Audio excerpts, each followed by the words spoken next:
नमस्कार दोस्तों, स्वागत है आपका आज के इस नए वीडियो में। मैं बात कर रहा हूं बिहार उद्यमी योजना 2024 से 2025। जो भी कैंडिडेट अभी हाल ही में ये फॉर्म आया है कि 10 लाख का आपको लोन मिलेगा, जिसमें आपको 5 लाख रुपए की सब्सिडी है और 5 लाख रुपए का आपको इसमें लोन का जो है पेमेंट वो देना होगा, जिसका जो समय है वो आपको लगभग 7 साल का समय मिल जाएगा। ठीक है, तो ये फॉर्म हम कैसे भरेंगे स्टेप बाय स्टेप आज मैंने इसी वीडियो पे टॉपिक पे बनाया है कि आपको मैं बताऊं कि ये फॉर्म हम लोग कैसे भरेंगे। तो दोस्तों, अगर आप लोग इस चैनल पर नए हैं तो प्लीज दोस्तों लाइक सब्सक्राइब कमेंट करिए, क्योंकि वीडियो आपके लिए बहुत ही हेल्पफुल होने वाला है। प्लस मैं आपको ये वीडियो इतना आसानी से बताऊंगा कि आप कोई भी इजी में मोबाइल से घर पे या अपने सिस्टम से लैपटॉप से कोई भी कैंडिडेट फॉर्म को भर सकता है। बस आपको बस संपूर्ण जानकारी होनी चाहिए। तो चलिए दोस्तों, वीडियो को स्टार्ट करते हैं। दोस्तों, इस जो फॉर्म है, अगर आपको इसका लिंक पे आना है तो आप बिहार उद्यमी योजना 2024 से 25 करके आप इसके गूगल के वेबसाइट पर सर्च कीजिएगा तो आपको इसका लिंक मिल जाएगा। और अगर वैसे नहीं मिलता है दोस्तों, तो आप ऑनलाइन अपडेट एसटीएम के साइट से भी आप इसका लिंक ओपन करके इस वेबसाइट पे आ सकते हैं। इतना आने के बाद यहाँ पे जो क्लिक है टू अप्लाई का जो लिंक है, direct link to apply online, इस पे क्लिक करिएगा तो जैसे ही कीजिएगा इस प्रकार का इंटरफेस खुल जाएगा।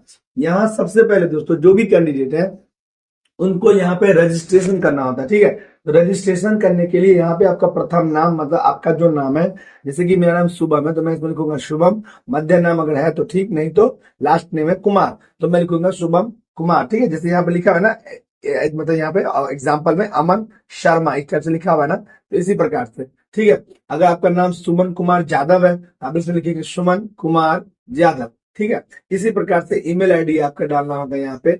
इसके बाद यहाँ पे आपका क्या व्यवसाय है, क्या आपका यह नया व्यवसाय है, तो इसमें दोस्तों क्या करना है, यहाँ पे नहीं कर ये यहाँ पे आपको यस करना है, क्योंकि यहाँ पे अगर यस नहीं कीजिएगा, नो कीजिएगा, तो क्या होगा कि ये जो फॉर्म है वो आपको भरने का अलाउ नहीं देगा। तो इसलिए आपको यहाँ पे यस करना होगा। मान लीजिए आपके पास व्यवसाय है ऑलरेडी, फिर भी आपको यहाँ पे यस करिएगा, तभी आपको ये आगे फॉर्म भरेगा, नहीं तो नहीं बढ़ेगा।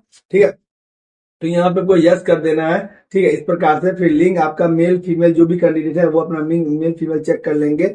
इसके बाद मतलब जो कैंडिडेट है फिर यहाँ पे मोबाइल नंबर जो आपका है वो मोबाइल नंबर डाल देंगे। यहाँ पे आपका आधार नंबर जो है वो डाल देना आपको।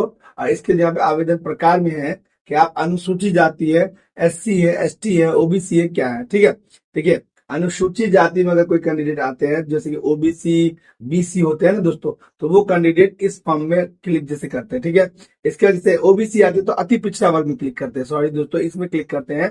और अनुसूचित जनजाति जो कि एससी एसटी में आते हैं तो वो इसमें क्लिक करते हैं। ठीक है, इसके बाद जो अल्पसंख्यक है माइनॉरिटी में है, जैसे मुस्लिम का होंगे तो वो इसमें क्लिक करके आगे फॉर्म को भरेंगे। ठीक है, युवा उद्यमी होंगे, जैसे कि जनरल अगर कोई कैंडिडेट भर रहा है फॉर्म जनरल में, तो वो युवा उद्यमी जो ऑप्शन है उसमें सेलेक्ट करके फॉर्म को भरेंगे।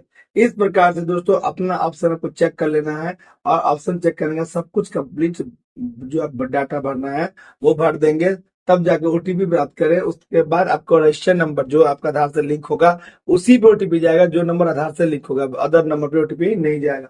तो आधार वाला नंबर आपको रहना चाहिए। तो सबमिट कर देंगे। जैसे सबमिट करेंगे दोस्तों तो कुछ इस प्रकार का इंटरफेस आपको खुलेगा। सबमिट होने के बाद ये देखिए, जैसे कि मैंने एक स्टेप कर रखा है तो मेरा इंटरफेस कुछ इस प्रकार से ऑप्शन खुल रहा है। ठीक, ऑप्शन खोलने के बाद जो मेरा ऑप्शन खुला, इसमें आपको पहले आपको व्यक्तिगत जानकारी भरनी होगी। जैसे मेरा नाम ये पहले से भरा हुआ है, इसका पुरुष है महिला है जो भी यहाँ पे ऑप्शन पहले से भरा हुआ है। ठीक है, इसके आपका डेट ऑफ बर्थ जो कि आपके मैट्रिक के अंक प्रमाण पत्र होना चाहिए। दोस्तों एक बात और ध्यान दीजिएगा, यहाँ पे आपको जो कैंडिडेट मतलब 10th 12th पास है उन्हीं कैंडिडेट का फॉर्म भरा जा रहा है, क्योंकि ऑप्शन में आपको ये डॉक्यूमेंट लगाना पड़ रहा है। तो आप ध्यान रखें कि आपको डॉक्यूमेंट लगाना होगा 10th पास का। ठीक है, तो यहाँ पे आपको क्या करना है, मैट्रिक का जो जन्म मतलब आपका डेट ऑफ बर्थ है वही इसमें डालना है। इसके बाद पिता माता पति अभिभावक का नाम इसमें आपको डालना है। ठीक, इसके बाद आवेदनकर्ता का संबंध, मान लीजिए अपने पिता का नाम डालते हैं तो यहाँ पे पिता ऑप्शन सेलेक्ट कर लेंगे। यहाँ डालते हैं अपने हस्बैंड का नाम तो यहाँ पे पति सेलेक्ट कर लेंगे। इसके बाद यहाँ पे ऑप्शन जैसे क्या आप दिव्यांग हैं। ठीक है, तो दिव्यांग मतलब होता है दोस्तों विकलांग के बारे में। जो भी कोई अगर विकलांग हो गए तो यहाँ पे दिया ना क्या आप दिव्यांग है, अगर है तो यस करेंगे, नहीं है तो नो कर देंगे। ठीक है, इस प्रकार से। इसके बाद यहाँ पे आवेदन का अस्थायी पता, मतलब जो आप आवेदन कर रहे हैं, जो आवेदन करता है उनका जो एड्रेस होगा, फुल एड्रेस वो इसमें लिख देना। जैसे कि इसमें विलेज, ठीक है, एट विलेज करके अपने गांव या स्थान का नाम, फिर पंचायत आपका जो है वो उसका नाम, थाना, ब्लॉक, जिला या पिन कोड, ये जो भी ऑप्शन है, सपोज जैसे मान के चले आप दरभंगा से हैं, मतलब शहरी इलाका से, ठीक है, तो यहाँ पे शहरी इलाके में अगर पंचायत में होता है तो आप अपने जिस मोहल्ला में है, जिस वार्ड में, उसके वार्ड का इसका नाम लिख दीजिएगा, ठीक है। तब क्योंकि बिना भरे हुए आगे नहीं बढ़ता है, तो आपको ये ऑप्शन भरना होगा, ठीक। इसका थाना, आपका ब्लॉक, आपका जो ये जिला है वो, और आपका पिन कोड, इस प्रकार से सब चीज को भर देना है। इसका कैटेगरी, यहाँ कैटेगरी में आता है दोस्तों, देखिए पिछड़ा वर्ग 20 क्योंकि मैंने युवा उद्यमी में भरा था, तो मैं जनरल हूं, तो मैं सामान्य जनरल पे क्लिक कर दूंगा। सामान्य जनरल में ऑप्शन आ जाता है ब्राह्मण, भूमिया, राजपूत, कार्यस्थल, वर्णवाल, ठाकुर, जाट, अदर, जनरल या मुस्लिम, ठीक है। तो मैं ब्राह्मण, तो मैं ब्राह्मण में सेलेक्ट कर दिया। तो इस प्रकार से दोस्तों एक बात और ध्यान रखेगा, जब आप फॉर्म भरते हैं और रजिस्ट्रेशन करते ही समय में अगर आप ओबीसी एसटी में घुस गए, एसटी ओबीसी में घुस गए, मतलब ऑप्शन सेलेक्ट करने में, तो आपका फॉर्म गड़बड़ हो जाएगा। तो ये भी ध्यान रखिएगा, गड़बड़ नहीं होना चाहिए, ठीक है। क्योंकि यहाँ पे ऑप्शन ही आपको नहीं खुलेगा, और दोबारा करिएगा तो बताएगा आधार नंबर ऑलरेडी रजिस्टर्ड, ठीक है। तो ये चीज ध्यान रखना है। इसके बाद ये हो गया, और जैसे कि आप ऑप्शन सेलेक्ट कर लिए, सब कुछ देख लिया डाटा, इसके बाद इसको सेव कर दीजिए। जैसे सेव करेगा दोस्तों, नेक्स्ट पे जाना होगा, ठीक है। मैं अभी सेव नहीं कर रहा हूँ क्योंकि मैंने पूरा डाटा क्लियर नहीं भरा, मैं एक एक डिटेल खोल के आपको बता दूंगा कि कैसे भरना है, ठीक। चलिए आप शिक्षा वाला ऑप्शन आ जाइए। जैसे शिक्षा ऑप्शन आ जाएंगे तो शैक्षणिक विवरण आपको जोड़ना होगा। पहला ऑप्शन इसमें चुनिएगा 10th, यहाँ पे लिख दीजिएगा 10, यहाँ पे बोर्ड का नाम, जो आप बोर्ड बिहार बोर्ड से बीएसबी बोर्ड, ठीक है, बीएससीबी लिख दीजिएगा। रोल नंबर आपका, इसके पास करने का साल, विषय में लिखना है यहाँ पे ऑल सब्जेक्ट। 10th वाले कैंडिडेट जो भी होंगे, फर्स्ट से भर रहे हैं तो इसमें लिखेंगे ऑल सब्जेक्ट, ठीक है। इसका 12th का डिटेल भरेंगे, 12th डिटेल भरेंगे तो इसमें फिर से क्या करेंगे, वर्ग, बोर्ड और संस्थान का नाम, बिहार बोर्ड जो भी बोर्ड से है वो उसका नाम, रोल नंबर, ठीक है, पास करने का साल, विषय में जैसे साइंस लिए थे, कॉमर्स लिए थे, आर्ट्स लिए थे, इस प्रकार से वो भर देंगे। फिर अगर उनको जोड़ना होगा, जैसे कि ग्रेजुएशन का डिटेल जोड़ना होगा, अगर इनके पास डाटा है तो वो जो है ग्रेजुएशन का भी डिटेल, जो भी ग्रेजुएशन का डिटेल उनका वो इसमें इसी प्रकार से जो ग्रेजुएशन का डिटेल है, बोर्ड का नाम, ठीक है, बोर्ड रोल नंबर का नाम, इसका पास करने का साल, विषय, ठीक है, इस प्रकार से आर्ट्स कॉमर्स साइंस जो भी होगा उनका विषय, वो ऑप्शन सेलेक्ट करके इसको जोड़ देंगे, ठीक है। जब ये ऑप्शन हो जाएगा, इसको यहाँ पे नीचे ऑप्शन में बंद कर देंगे, ठीक है। इसके बाद जब ये आपका एजुकेशन डिटेल कंप्लीट हो जाएगा, तब परियोजना का विवरण कि आप करना क्या चाहते हैं।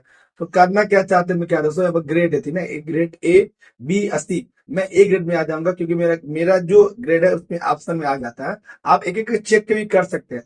तो मेरा यहाँ पे cyber cafe IT business centre, ठीक है, तो मैं इसमें डालूंगा साइबर कैफे, ठीक है। तो यहाँ पूछता है कि आपके जिला एवं राज्य में चयनित परियोजना में पूर्व से स्थापित इकाइयों का भौगोलिक विवरण वितरण, ठीक है। यहाँ पर ना ऐसे जब ऑप्शन आप सेलेक्ट कीजिएगा ना, ऐसे ऑप्शन खोल के यहाँ पर जो जगह है आपका, ठीक है, जो भी ऑप्शन जगह आपका वो वहां पे आपको सेलेक्ट करना होगा। जैसे कि आप जहां से पढ़ते हैं, ठीक है, तो यहाँ पे आपको ऑप्शन एक थोड़ा सा ऑप्शन डाल के इस प्रकार से जो मैं आपको बता रहा हूँ दे दीजिए, ऐसे जैसे ऑप्शन में पाते हैं ना, तो इस प्रकार से खुल रहा है, ठीक। तो यहाँ पे आपको जैसे कि जो जगह से आप फॉर्म भर, दरभंगा, मुजफ्फरपुर जो भी है, तो ठीक है, तो आपको जो ऑप्शन में आएगा उसमें सेलेक्ट कर देना, ठीक है। दरभंगा जो ऑप्शन आपका वहां पर क्लिक है। इसके बाद परियोजना से संबंधित वीडियो देखने के लिए यहाँ क्लिक करें। जो अगर साइबर कैफे से कुछ संबंधित कुछ वीडियो है, अगर देखना है तो हाँ करें, नहीं तो नहीं करें। देखना है तो क्लिक करिए, नहीं तो मत कीजिए, ठीक है। क्या आप उपरोक्त परियोजना हेतु ही आवेदन करना चाहते हैं?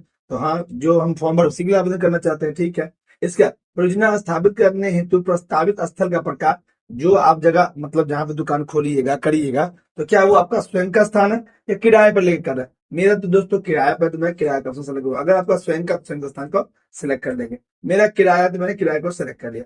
इसके बाद परियोजना स्थल का प्रस्तावित पता, मतलब जहां आप खोल रहे हैं, अगर दुकान कहीं और खोल रहे हैं तो वहां का फुल एड्रेस सब दे दीजिएगा, ठीक है। जैसे यहाँ का फुल एड्रेस, थाना, उसका फिर ब्लॉक, उसका पिन कोड, उसका डिस्ट्रिक्ट, उसका जो आपका स्टेट है वो, इस प्रकार से दोस्तों ये भी चीज आपका कंप्लीट हो गया, आपका जो परियोजना का डिटेल। दोस्तों बहुत ही आसान बहुत फॉर्म है, क्योंकि अगर आप अभी तक मेरा वीडियो देख रहे हैं दोस्तों, तो कोई बड़ा मुश्किल काम नहीं फॉर्म भरना, बहुत आसान है दोस्तों। ये बिहार सरकार द्वारा ये जो वेबसाइट बनाया गया है दोस्तों, बहुत अच्छा वेबसाइट है, एकदम आसानी से फॉर्म अपलोड हो जाता है, फॉर्म भर जाता है। इसके बाद यहाँ पर आता है दस्तावेज अपलोड। जो डॉक्यूमेंट आपने भरा होगा, जो फॉर्म भरे होंगे, जो डिटेल भरे होंगे, उसका डॉक्यूमेंट अपलोड करना होगा। पहला दोस्तों ध्यान दीजिएगा, अगर आप जनरल नहीं है, जनरल क्या हुआ, एससी है, ओबीसी, एसटी है, जो भी कैंडिडेट, महिला हो या पुरुष, जो भी है जनरल छोड़ के, तो वो क्या करेंगे, अगर जेंट्स है तो वो क्या करेंगे, अपना यहाँ पे जाति प्रमाण पत्र अपलोड करेंगे। अगर कोई महिला फॉर्म भर रही है तो वो अपने मायके का, वो अपने मायके का जाति प्रमाण पत्र इसमें अपलोड करेगी, यहाँ का अपलोड नहीं करेगी, जहाँ वो रहती है वहां का नहीं करेगी। ठीक है, ठीक है, अपने घर का वो पता मतलब अपने जाति प्रमाण पत्र वहां का अपलोड करेगी, ससुराल का नहीं करेगी। ठीक है, चलिए इसके बाद इसमें 10वें का मार्कशीट आपको यहाँ पर अपलोड करना होगा, क्योंकि यहाँ पे जिसमें जन्म जो डेट ऑफ बर्थ होता है वो उसमें शो करता है, तो एक मतलब डिटेल कंप्लीट पता चलता है कि इसका जो डेट ऑफ बर्थ इस पे है वही चीज आधार कार्ड पे भी है। इसके बाद इंटरमीडिएट या स्तंभ कक्ष, इंटरमीडिएट में भी जो उसका मतलब मार्कशीट है उसका भी इसको डिटेल आपको अपलोड करना था। आप इसमें ना दोस्तों मार्कशीट सर्टिफिकेट दोनों अपलोड कर तो ज्यादा अच्छा रहेगा। ठीक है, इसके बाद उच्चतम शैक्षणिक योग्यता का प्रमाण, अगर आप ग्रेजुएशन का डिटेल डालते हैं तो आप ग्रेजुएशन का आप मार्कशीट अपलोड कर दीजिए, सर्टिफिकेट अपलोड कर दीजिए। अगर आप नहीं डालते हैं तो आप इंटरमीडिएट का ही कर दीजिए, क्योंकि आपका उच्चतम वही है, मतलब इतना ही तक आपने किया है तो वही अपलोड कर दीजिए, कोई दिक्कत नहीं। इसके बाद आवासीय प्रमाण पत्र, आवासीय प्रमाण पत्र में क्या करना है, आपको जो एड्रेस प्रूफ है वो आपको यहाँ पे डाल देना है, जो आपका आवासीय प्रमाण पत्र है। ठीक है, इसके बाद आवासीय जो आप बना के रखे हुए वही अपलोड कर देना। एक प्रोफाइल फोटो आपको अपलोड करना पड़ेगा, जो कि आपको लाइव होगा, लाइव स्टार्ट कैमरा करके आपको लाइव फोटो लेना पड़ेगा, विदाउट लाइव नहीं होगा, तो वो चीज ध्यान रखिएगा। इसके बाद हस्ताक्षर की फोटो, जो भी करने फॉर्म भरेंगे वो अपना जो है फोटो मतलब सिग्नेचर करके अपलोड कर देंगे। ठीक है, और दोस्तों एक बात, अगर आपके पास ट्रेडिंग किया हुआ कुछ डॉक्यूमेंट है, जैसे कैंडिडेट है जो कि मैकेनिक है या आईटीआई है, इलेक्ट्रीशियन है, कुछ भी है, उनका से कोई सर्टिफिकेट है कार्य अनुभव का, तो वो इसमें अपलोड कर सकते हैं। अगर नहीं भी है तो नहीं कर सकते, क्योंकि स्टार मार्का नहीं लगा हुआ। अगर है तो अब कर दीजिए, नहीं है तो नहीं करना है। ठीक है, तो इस प्रकार से दोस्तों एक एक करके डॉक्यूमेंट अपलोड कर दीजिए। डॉक्यूमेंट अपलोड करने का यहाँ पे सबमिट ब्लॉक बटन करने से पहले अपना जो डाटा है आपका वो पूरा ओपन होकर खुल जाएगा, दिख जाएगा कि आपने जो डाटा से भरा है, जो डिटेल भरा है वो सब सही है या नहीं। तो इससे क्या होगा दोस्तों कि आपका जो भी डाटा होगा कंप्लीट हो जाएगा, और इस प्रकार से आपका फॉर्म कंप्लीट हो जाएगा, और एक एक करके सबमिट कर दीजिएगा दोस्तों। तो अगर दोस्तों आप लोग को समझ में आया, कहीं कोई परेशानी हो रहा है, नहीं समझ में आ रहा है, तो आप मुझे कमेंट कीजिए, जरूर मैं रिप्लाई दूंगा। अगर कोई दिक्कत हो तो मैं आपको जरूर बताऊंगा। थैंक यू दोस्तों।